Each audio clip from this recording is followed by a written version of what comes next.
The Everlasting Man by G K Chesterton. Book 1, Chapter 5, Part 2.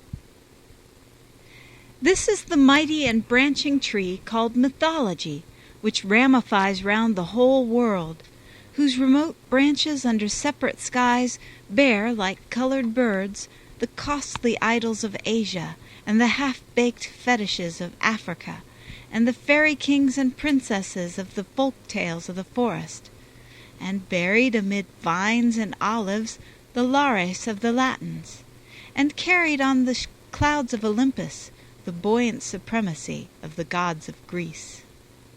These are the myths, and he who has no sympathy with myths has no sympathy with men. But he who has most sympathy with myths will most fully realize that they are not and never were a religion, in the sense that Christianity or even Islam is a religion. They satisfy some of the needs satisfied by a religion, and notably the need for doing certain things at certain dates, and the need of the twin ideas of festivity and formality. But although they provide man with a calendar, they do not provide him with a creed. A man did not stand up and say, "I believe in Jupiter and Juno and Neptune," etc., as he stands up and says, "I believe in God, the Father Almighty," and the rest of the Apostles' Creed. Many believed in some and not in others, or more in some and less in others, or only in a very vague poetical sense in any.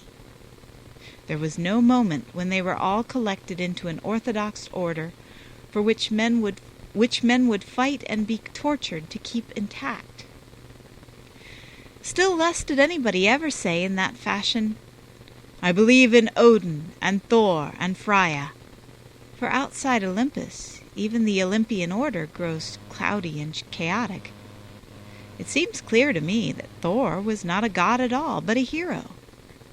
Nothing resembling a religion would picture anybody resembling a god as groping like a pygmy in a great cavern that turned out to be the glove of a giant. That is the glorious ignorance called adventure.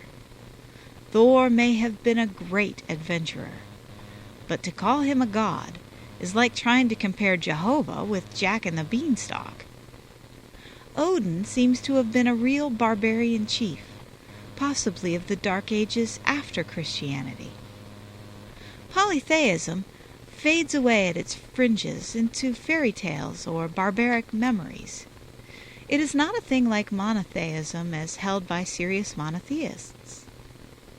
Again, it does satisfy the need to cry out on some uplifted name or some noble memory in moments that are themselves noble and uplifted, such as the birth of a child or the saving of a city. But the name was so used by many to whom it was only a name. Finally, it did satisfy, or rather it partially satisfied, a thing very deep in humanity indeed, the idea of surrendering something as the portion of the unseen powers, of pouring wine upon the ground, of throwing a ring into the sea, in a word, of sacrifice. It is the wise and worthy idea of not taking our advantage to the full, of putting something in the other balance to ballast our dubious pride, of paying tithes to nature for our land. This deep truth of the danger of insolence, or being too big for our boots, runs through all the great Greek tragedies and makes them great. But it runs side by side with an almost cryptic agnosticism about the real nature of the gods to be propitiated. Where that gesture of surrender is most magnificent, as among the great Greeks, there is really much more idea that the man will be the better for losing the ox than that the god will be the better for getting it. It is said that in its grosser forms there are often actions grotesquely suggestive of the god actually eating the sacrifice. But this fact is falsified by the error that I put first in this note on mythology. It is misunderstanding the psychology of daydreams. A child pretending there is a goblin in a hollow tree will do a crude and material thing like leaving a piece of cake for him. A poet might do a more dignified and elegant thing, like bringing to the gods fruits as well as flowers. But the degree of seriousness in both acts may be the same, or it may vary in almost any degree. The crude fancy is no more a creed than the ideal fancy is a creed. Certainly the pagan does not disbelieve like an atheist, any more than he believes like a Christian. He feels the presence of powers about which he guesses and invents. St. Paul said that the Greeks had one altar to an unknown god, but in truth, all their gods were unknown gods. And the real break in history did come when St. Paul declared to them whom they had ignorantly worshipped. The substance of all such paganism may be summarized thus. It is an attempt to reach the divine reality through the imagination alone. In its own field, reason does not restrain it at all. It is vital to view of all history that reason is something separate from religion, even in the most rational of these civilizations. It is only as an afterthought, when such cults are decadent or on the defensive, that a few Neoplatonists or a few Brahmins are found trying to rationalize them, and even then, only by trying to allegorize them. But in reality, the rivers of mythology and philosophy run parallel and do not mingle till they meet in the sea of Christendom. Simple secularists still talk as if the Church had introduced a sort of schism between reason and religion. The truth is that the Church was actually the first thing that ever tried to combine reason and religion. There had never before been any such union of the priests and the philosophers. Mythology, then, sought God through the imagination, or sought truth by means of beauty, in the sense in which beauty includes much of the most grotesque ugliness. But the imagination has its own laws, and therefore its own triumphs, which neither logicians nor men of science can understand. It remained true to that imaginative instinct through 1,000 extravagances, through every crude cosmic pantomime of a pig eating the moon, or the world being cut out of a cow, through all the dizzy convolutions and mystic malformations of Asiatic art, through all the stark and staring rigidity of Egyptian and Assyrian portraiture, through every kind of cracked mirror of mad art that seemed to deform the world and displace the sky. It remained true to something about which there can be no argument, something that makes it possible for some artist of some school to stand suddenly still before that particular deformity and say, "My dream has come true." Therefore, do we all in fact feel that pagan or primitive myths are infinitely suggestive, so long as we are wise enough not to inquire what they suggest. Therefore we all feel what is meant by Prometheus stealing fire from heaven, until some prig of a pessimist or progressive person explains what it means. Therefore we all know the meaning of Jack and the Beanstalk until we are told. In this sense, it is true that it is the ignorant who accept myths, but only because it is the ignorant who appreciate poems. Imagination has its own laws and triumphs, and a tremendous power began to clothe its images, whether images in the mind or in the mud, whether in the bamboo of the South Sea Islands or the marble of the mountains of Hellas. But there was always a trouble in the triumph, which in these pages I have tried to analyze in vain. But perhaps I might in conclusion state it thus.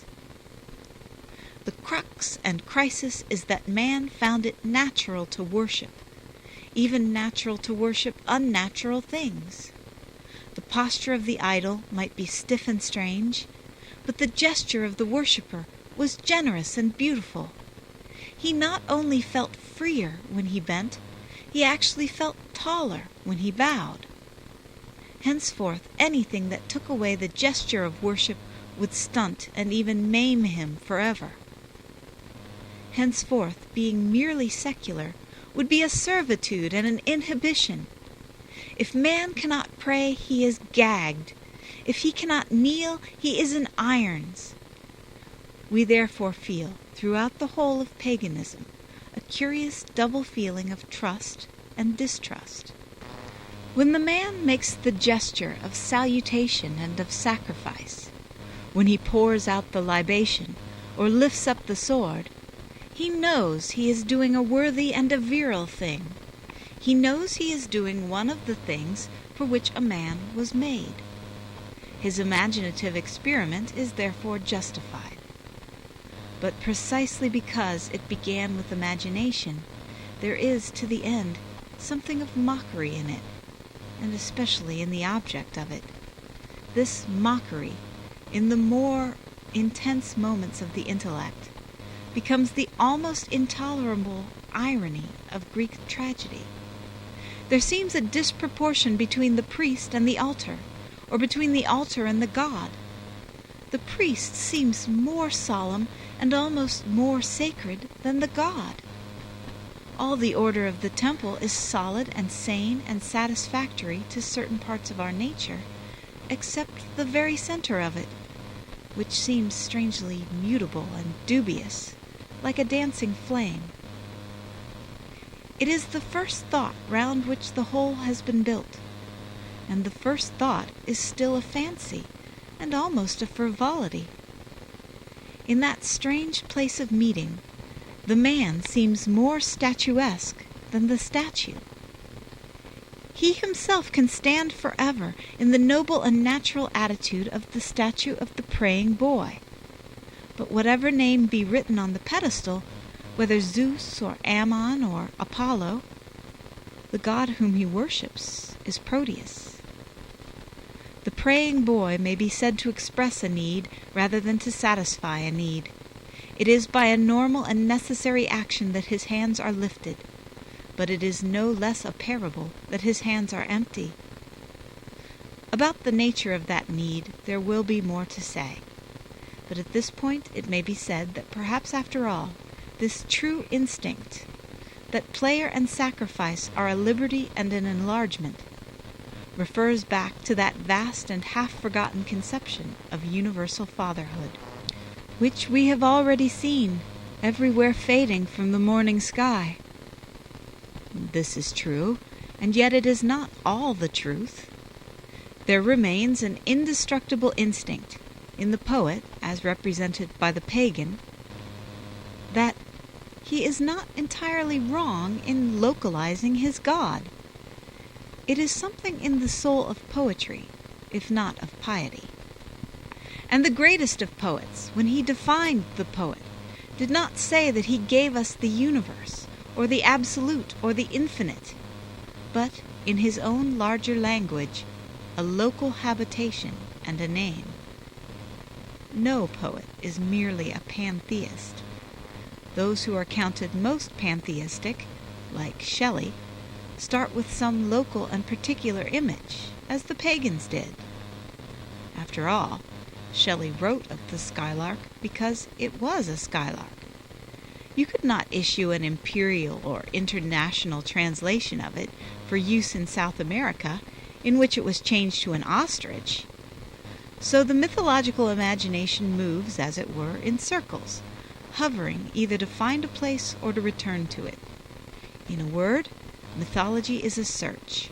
It is something that combines a recurrent desire with a recurrent doubt, mixing a most hungry sincerity in the idea of seeking for a place, with a most dark and deep and mysterious levity about all the places found.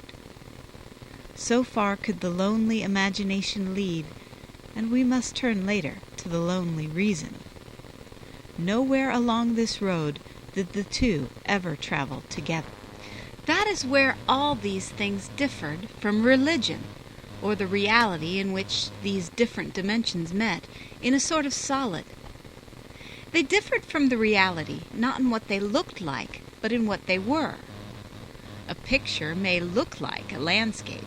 It may look in every detail exactly like a landscape. The only detail in which it differs is that it is not a landscape. The difference is only that which divides a portrait of Queen Elizabeth from Queen Elizabeth. Only in this mythical and mystical world the portrait could exist before the person, and the portrait was therefore more vague and doubtful.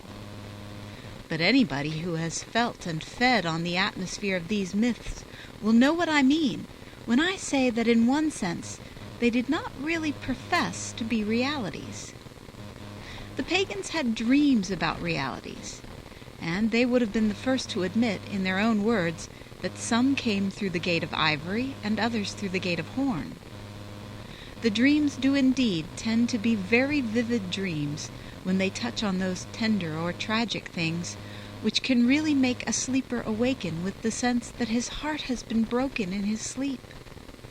They tend continually to hover over certain passionate themes of meeting and parting, of a life that ends in death, or a death that is the beginning of life. Demeter wanders over a stricken world looking for a stolen child. Isis stretches out her arms over the earth in vain to gather the limbs of Osiris. And there is lamentation upon the hills for Attis, and through the woods for Adonis. There mingles with all such mourning the mystical and profound sense that death can be a deliverer and an appeasement, that such death gives us a divine blood for a renovating river, and that all good is found in gathering the broken body of the god. We may truly call these foreshadowing, so long as we remember that foreshadowings are shadows. And the metaphor of a shadow happens to hit very exactly the truth that is very vital here. For the shadow is a shape, a thing which reproduces shape but not texture. These things were something like the real thing, and to say that they were like is to say that they were different. Saying something is like a dog is another way of saying it is not a dog. And it is in this sense of identity that a myth is not a man. Nobody really thought of Isis as a human being. Nobody really thought of Demeter as a historical character. Nobody thought of Adonis as the founder of a church. There was no idea that any one of them had changed the world, but rather that their recurrent death and life bore the sad and beautiful burden of the changelessness of the world. Not one of them was a revolution, except in the sense of the revolution of the sun and moon. Their whole meaning is missed if we do not see that they mean the shadows that we are and the shadows that we pursue. In certain sacrificial and communal aspects, they naturally suggest what sort of a god might satisfy them, but they do not profess to be satisfied. Anyone who says they do is a bad judge of poetry. Those who talk about pagan Christs have less sympathy with paganism than with Christianity. Those who call these cults religions and compare them with the certitude and challenge of the Church have much less appreciation than we have of what made heathenism human, or of why classic literature is still something that hangs in the air like a song. It is no very human tenderness for the hungry to prove that hunger is the same as food. It is no very genial understanding of youth to argue that hope destroys the need for happiness. And it is utterly unreal to argue that these images in the mind, admired entirely in the abstract, were even in the same world with a living man and a living polity that were worshipped because they were concrete. We might as well say that a boy playing at robbers is the same as a man in his first day in the trenches, or that boys' first fancies about the not impossible she are the same as the sacrament of marriage. They are fundamentally different exactly where they are superficially similar. We might almost say that they are not the same even when they are the same. They are only different because one is real and the other is not. I do not mean merely that I myself believe that one is true and the other is not. I mean that one was never meant to be true in the same sense as the other. The sense in which it was meant to be true, I have tried to suggest vaguely here, but it is undoubtedly very subtle and almost indescribable. It is so subtle that the students who profess to put it up as a rival to our religion miss the whole meaning and purport of their own study. We know better than the scholars, even those of us who are no scholars, what was in that hollow cry that went forth over the dead Adonis, and why the Great Mother had a daughter wedded to death. We have entered more deeply than they into the Eleusinian mysteries, and have passed a higher grade, where gate within gate guarded the wisdom of Orpheus. We know the meaning of all the myths. We know the last secret revealed to the perfect initiate. And it is not the voice of a priest or a prophet saying, "These things are." It is the voice of a dreamer and an idealist crying, "Why cannot these things be?" End of chapter 5.